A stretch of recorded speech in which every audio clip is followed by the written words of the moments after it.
Welcome to the Living Joyfully podcast, where we talk about the intricacies of being in relationship with the people in our lives. Let's dig deep, challenge paradigms, choose connection, and live joyfully. Hello, and welcome to the Living Joyfully podcast. We are so happy you're here exploring relationships with us, who we are in them, out of them, and what that means for how we move through the world. If you're new to the podcast, we encourage you to go back and listen to earlier episodes, particularly the first 14, our foundation series, because we continue to reference these fundamental relationship ideas and tools pretty often. And if you've already been enjoying the podcast, we'd love it if you could leave a rating and review wherever you listen. That definitely helps new people find us. So today's episode is part of our relationships series, and we're going to talk about bids for connection. This concept comes from Drs. John and Julie Gottman, who have been studying relationships for decades, and it can be a helpful lens through which to look at our interactions with the people we love. So a bid for connection is a small action that shows the person who would like to connect with us. It could be like, look at this, or I'm exhausted, or just a hug, or a request for help, or even, I have heard these, a loud sigh. It's an opportunity for us to make a choice in how we respond. The Gottmans describe 3 possible directions that we can take. So turning towards means enthusiastically meeting the bid with connection, looking towards the person, responding with validation, increasing those feelings of connection. The person feels seen and heard, and the relationship is strengthened. Now, turning away could look like staying mostly unengaged. So maybe continuing to look at whatever you're working on, glancing up for a second to say, or replying in a minute.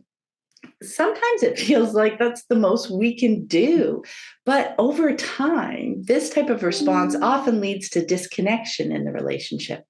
The person feels a little rebuffed, like you're uninterested in them. And turning against is usually the result of actively being in a state of overwhelm. It looks like more aggressively rejecting the bid for connection. Can't you see I'm busy? Oh, here we go. What now? Or even just rolling your eyes, rather obviously. Turning against the bid damages the relationship and makes it more likely that the person won't make future bids for connection with us. Yeah, this concept has been so helpful for me. It helps me see the moments where more connection is possible. And I know the person that I want to be is one who turns towards those bits of connection from the people in my life. But we do get busy and in our heads. And it's not always super clear that it's a bid for connection because it rarely looks like, hey, I want to spend time with you. And so I do really like keeping this idea top of mind as much as I can so that I notice the more subtle cues that someone's looking to connect, because it really is one of the easiest ways to keep relationships in a good place. Connection is the foundation of any healthy relationship, and the stronger and more secure the connection, the easier it is to navigate the ups and downs. So finding ways to keep the connection strong is so helpful, and we don't want to miss these easy ways to do it, Absolutely, absolutely. And something I found helpful is using this idea of bids for connection to look at those requests from my partner or kids. Like you said, they don't always look Right. what they are. And it's particularly when they request something that we know they could do themselves. So maybe they ask you to bring them a drink or a snack or bring them their phone. At first, we may think, or even say, you can get it, you're closer. But if we instead get curious, we can take a moment and ask ourselves, if it's something they can do for themselves, why are they asking me to do it? So maybe it's about the act of getting the thing, and we realize they're busy with what they're already doing, or we learn they're resting a sore leg, or that they're feeling a little bit under the weather. But if none of those fit, it may well be a bid for connection. Not that they can likely name it that way, as you said, but they are feeling a need to connect. And this felt like a way that they could reach out. And it's super important to note that meeting the request is not the same as meeting that need for connection. So, for instance, getting the drink doesn't mean their need has been met. So, if you bring the drink and immediately go back to what you were doing, 10 minutes later, they may ask you to bring them a snack. That's another clue that it's not really about the thing, it's about connecting with you. The request is actually an invitation for you to join them for a few minutes to connect, to ask about what they're up to and listen to their answer, to wholeheartedly join them in their activity for a while, something that fills their connection cup. And it really helped me to remember they aren't trying to frustrate me. They are trying to meet a need. And the need for the drink is just a surface need. We know that because they could meet it for themselves if it was just about that. The deeper need they're expressing is more likely for connection or maybe for reassurance that we value them and our relationship with them more than the thing that we're occupied with. It also helped me to remember that even seemingly negative behavior can be a bid for connection. So, particularly if regular bids have been ignored, they can get louder and more negative in an attempt to express how important it is for them to connect with you, to feel seen and heard by you. Yeah. I love how you mentioned those odd requests that clearly they could do for themselves. It's like, you're a lot closer to the kitchen or the light switch. But it doesn't take much scratching below the surface at all to see that it's not about the light or the glass of water at all, but about needing that moment of connection. And like you said, that need will most likely not be met by just getting the light or the drink, especially if I add a tone to it. Like, here's your drink, or fine. The requests will just keep coming, like you said, and they could turn a little bit more negative, or they'll move on to some other way, which could just be even harder to understand. And for some reason, with this piece is kind of interesting to me because asking for something that they can do for themselves, we seem to have a harder time offering grace around this to children. If a neighbor were to ask us for water, we'd hop up and happily get it. But if our child does, we can start you can get it yourself kind of lecture tone. And somehow then we'll tie it into this independence agenda or assigning some kind of future significance to this one little ask. They're never going to learn to do things for themselves, which of course does not hold up to much scrutiny at all. But you see parents go there all the time. And the thing is, they really will learn to do the things for themselves and most likely already know. But the request is, again, not about the water or the snack or the act itself. It's about this need to connect with you. And I just always want to keep in mind the person I want to be in the world. I want to show kindness and consideration to the people I love, really to most people. And what I find is that I do receive it back in turn. So instead of thinking they will never learn to do anything for themselves, you can reframe it as they're learning how to be kind and a loving person in a relationship. An incredibly helpful skill that will serve them the rest of their life. Because the thing is, if I would do something for a friend or neighbor, why wouldn't I do it for the people I love most in the world? It was just such an interesting question for me to ask myself. And it always reminded me that I wanted to be giving my best to the people that I love. I want to assume positive intent, even if it isn't clear in that moment. And when we were talking before about HALT, I mentioned how the L for lonely often ties into the bids for connection. And it's more along the lines of what you were talking about when it can kind of get a little surly or grumpy. If we have this grumpy tone, sighing, maybe some stomping about, like it really can be about feeling disconnected. So kind of checking in and making sure, hey, am I paying attention, to what's happening? Have we kind of been separate? Have I been engaged in my thing? And, maybe they're looking for me to kind of see what they're up to. I want to ward off any escalation that could then lead to a conflict. Because again, if someone gets extra surly and then they get snappy, then we can get, locked into some kind of a conflict. And I actually think that once you have this idea as just part of your relationship, as part of your family, as part of just the culture and the environment you're in, then the negative bids lessen because you have some language and recognition around feeling disconnected and can then find those positive ways to connect. Yes, yes. It gives us that language that we can start just communicating more through it. Right. Because connection just becomes part of the fabric of the family, I feel, weaving through all different kinds of moments. So, from those deeply connecting, joyful ones to disconnecting conflict to bids for connection and the varying responses in between. Like, it's so rich. It's so rich. And then when we can, like you said, when we can communicate more through that lens, there is less chance that it escalates to go off the rails. Right. And of course, we can also make bids for connection, like inviting our partner or child to join us in an activity, or asking to join them in what they're doing, or opening up space for a conversation that's interesting to both of us. Just don't have expectations of their response or take their response personally, because that's not helpful. Their response is about them, not about you, right? That said, it doesn't mean ignoring it. If we're feeling ignored after a few attempts to reach out, it's helpful to have a conversation with them about how we're feeling. Because so often we're drawn to telling a negative story about what's going on, when actually we're missing some information from their perspective. Maybe I say, I've been trying to connect with you the last couple of days, asking you to watch that new show with me. It's starting to feel like you don't want to spend time together.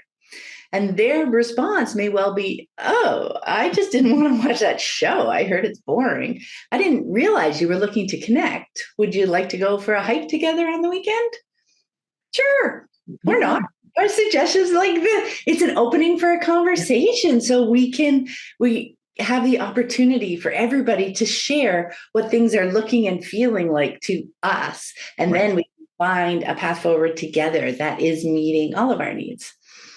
So I just wanted to share that in my experience, the story that I've gotten stuck replaying in my head, that keeps me even more disconnected because I'm in my head, right? And it often really isn't how the other person is seeing it. So it is so worth taking a step in and just saying, hey, something's up and I'm not seeing it this way. What do you think?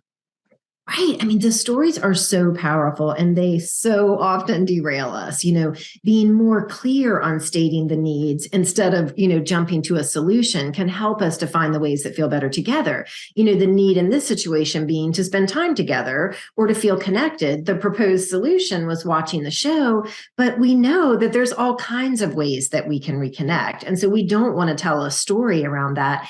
And again, I think just keeping this top of mind helps us communicate the need more, And so instead of being like this kind of subterfuge about like, okay, we're going to like make this little bid, we can be more aware of, hey, I'm asking about the show because I want to be with them. So then I can be more clear, so definitely watch for any stories you're telling, and whenever you find yourself assigning thoughts or feelings to another person, you're telling a story. So when that story is making you feel disconnected, just take that step back and ask some questions. Be more clear about what your needs are, and then you'll get a better sense of what's going on for the other person. And you can both work on finding solutions that feel good to everyone to see if the hike makes sense or if something else, another activity makes sense. But it's that conversation, right? We're starting the conversation and we're being more clear. It's hard when we have to guess about people, And again, I think just bringing this language into our lives helps us communicate more clearly and really understand better what is driving our behavior and the behavior of those around us. And it doesn't have to feel like such a mystery when we do that. Because people, particularly those we love, don't need to be the unpredictable. No. We have to make them out to be. And we don't need to be an unpredictable puzzle to the people that we love.